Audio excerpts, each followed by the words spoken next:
Hey, I'm Josh Hawkins, and this is episode 10 of Opening Up the Gospels. In the last three episodes, I've given just a really brief overview of Matthew, Mark, and Luke, just to help you see that each of those Gospels really matter in their own respect to the story of Jesus and his life. They're not bedtime stories or fairy tales or just random collections of Jesus' sayings and miracles. They were written for all Christians to know, to love, and to treasure because of the person that they all speak about. And as I said at the end of the last episode, don't listen to these overviews and walk away with an academic stench in your nose. Let them actually stir you to love your Maker. I mean, you may say, well, what does it matter that Mark was written in the mid-50s AD? Well, just think about it for a second. Just marvel. God allowed the Gospels to come into our hands almost 2,000 years after they were written. I mean, how much zeal does the Father have for us to know how beautiful his Son is? So in this final introductory episode today, we're going to be looking at the Gospel of John. The first three Gospels in our Bible, Matthew, Mark, and Luke, are simply known as the Synoptic Gospels, just because they view the life and the ministry of Jesus from a similar perspective and they share a large amount of common material. However, the fourth Gospel, John's Gospel, is just so strikingly different. It really leaves out a lot of the narrative and discourse that the synoptics have, and it fills in many of those gaps in Jesus' story, focusing heavily on the time that he spends in the south in Jerusalem. We're going to talk much more about this in just a minute. So let's jump in and talk about the Gospel of John. First, who wrote it? Well, it shouldn't come as a surprise, but just like the other three, this gospel doesn't name its author. However, we can have some very good clues that can help us have a high level of confidence that the author was one of Jesus' 12 disciples, the Apostle John, the son of Zebedee. In John 21:24, it says, "This is the disciple who is bearing a witness about these things, and who has written these things, and we know that his testimony is true." Just a few verses earlier, the author used the phrase, the disciple whom Jesus loved, a phrase used often throughout this gospel. Whoever the author of this gospel is, they leave their name out and replace it with this phrase, the disciple whom Jesus loved. Now, of course, that doesn't mean much, but there are some bigger clues about who the author might be, and they're always linked to that specific phrase. There's so many passages throughout this gospel that claim that the author was an eyewitness of the events, sometimes recounting things with very, very particular detail. The author talks about just very intimate moments with Jesus at the Last Supper, maybe times his prayer in the garden, or at the tomb with Peter. In fact, he always seems to be a very close associate with Peter, which really suggests that he was kind of in the inner circle of Jesus' disciples. Now, these things plus several other things have really given the church throughout history confidence that John of Zebedee was indeed this gospel's author. When was John written? Church tradition really dates this gospel late into the first century, perhaps between 90 and 100 AD, and puts John in Ephesus at the time of its writing. What about the structure of John? Well, John, like Mark and Luke, is arranged linearly and chronologically. John narrates key portions of the gospel story, like the ministry of John the Baptist, as well as Jesus' cross and resurrection. But one main thing you're going to notice when you read John and compare it to Matthew, Mark, and Luke is that there's so much that he says about Jesus' words and deeds that the other three don't include at all. For example, John is the only one who talks about Jesus healing the paralytic at the pool of Bethesda. That's in John 5. He's also the only one who talks about Jesus in Jerusalem for the Feast of Tabernacles. That's in John 7. Then also the washing of his disciples' feet, the Last Supper, and the temple exhortation right after, and all of the extended dialogue there in John 13 through 17. Now, why aren't those things recorded in the other Gospels? Well, just think for a second about where all of those things took place.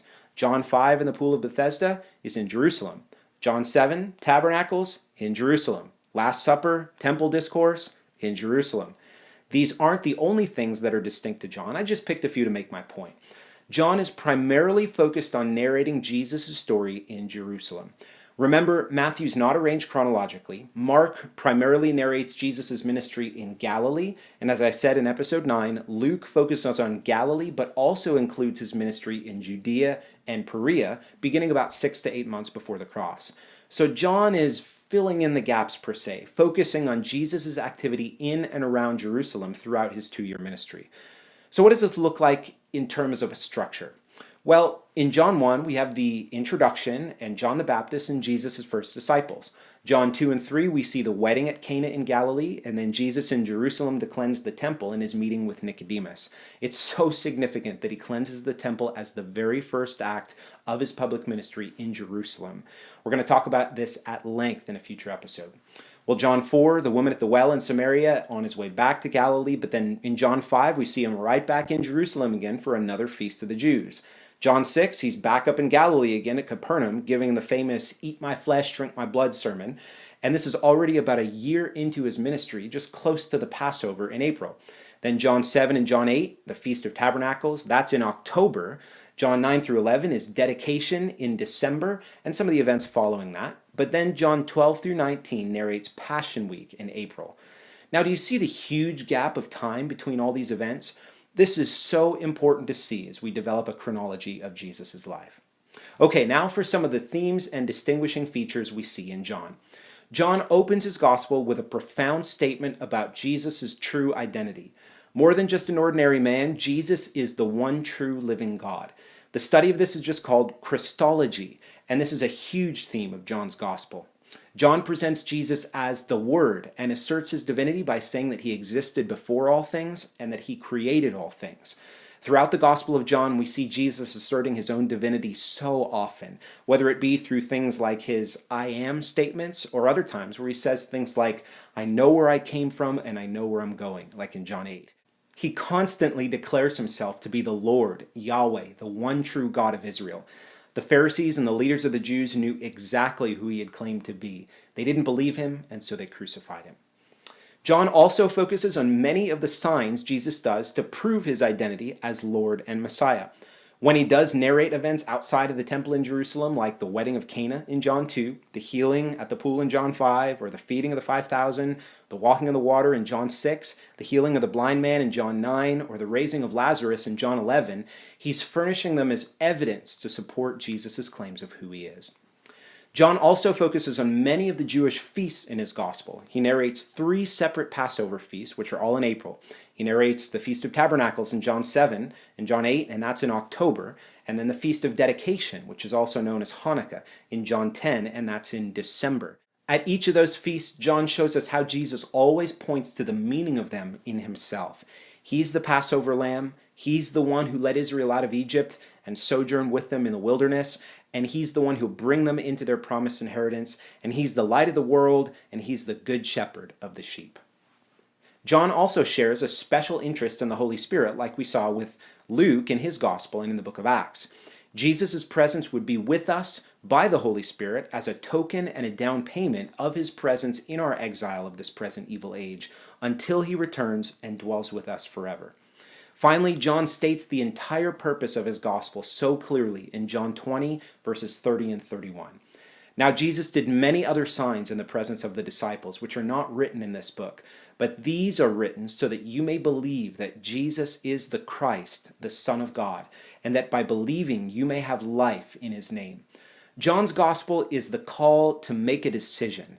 Do we really believe that Jesus is the rightful King of Israel who will sit on David's throne in Jerusalem? And do we believe that we will inherit the resurrection and live eternally here with him on the earth if we put our faith in him? This was not only the call of John in his gospel, but was actually the purpose and motivation behind all of the gospels.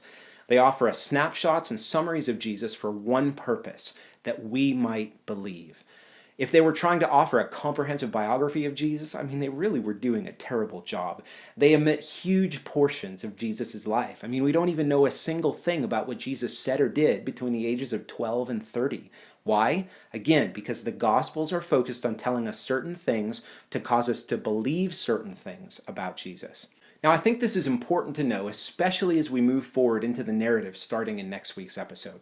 If we see this, it really disarms so many unnecessary questions. We often look at the Gospels with a certain expectation that the writers are actually not trying to fulfill. We can't forget that they're giving us snapshots, glimpses, and episodes, all to cause us to say, there it is, I believe. Well, there's so much more that could be said about each of the Gospels, but starting next week, I want to jump into the narrative with you. We're going to start with the birth of John the Baptist in Luke 1, verses 5 to 25. If you have some time this week, I'd just encourage you to spend a little bit of that time just reading and meditating on these verses. It'll really be helpful for next week.